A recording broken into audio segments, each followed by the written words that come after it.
ফাতেমা দৌড়াইয়া যাইয়া নবীর কাছে কই বিনাইয়া, শোনেন শোনেন গো আব্বা আমি কই আপনায়, আমি না জেনে ভুল করে অভিশাপ দিলাম আলীরে,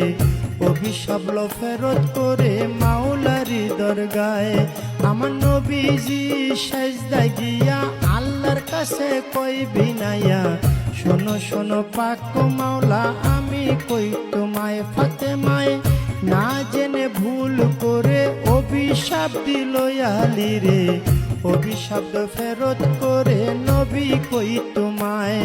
আমার আল্লাহ বলে ও নবীজি একটা কথা তোমায় জিজ্ঞাসি, ঠিক ঠিক জবাব তুমি দিবা গো আমায়, তুমি ঠিক ঠিক জবাব দিবা, দুইটা হতে একটা নিবা, নাতি চাও না উম্মত চাও কও তুমি আমায়, তুমি নাতি চাও না উম্মত চাও, দুইটা হতে একটা নেও। এই কথা বলিলেন যখন আপে পাক মাওলায়, আমার নবী বলে চাই না নাতি, ও হায়রে ইয়া উম্মতি ইয়া উম্মতি,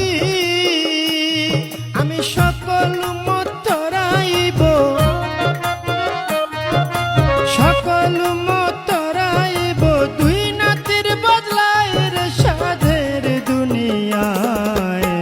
যার যেখানে মরণ লেখা যায়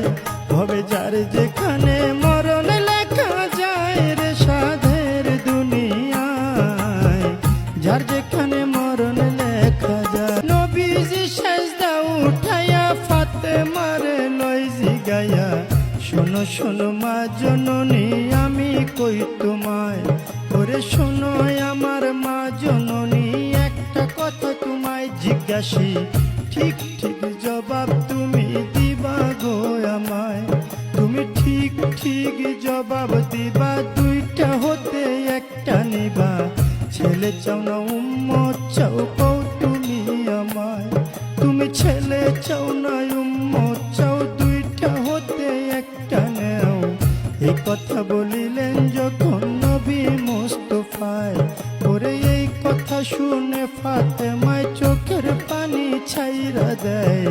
ফরিয়া জানাইলেন মাওলারি দরগায়, মাওলা গো চাই না আমার আপন ছেলে উম্মতি উম্মতি বলে, বাবার উম্মত তরাইব দুই ছেলের বদলায়। আমার নবী কান্দে উম্মতি কইয়া, আমরা তারে রই ভুলিয়া, কেমন করে মুখ দেখাব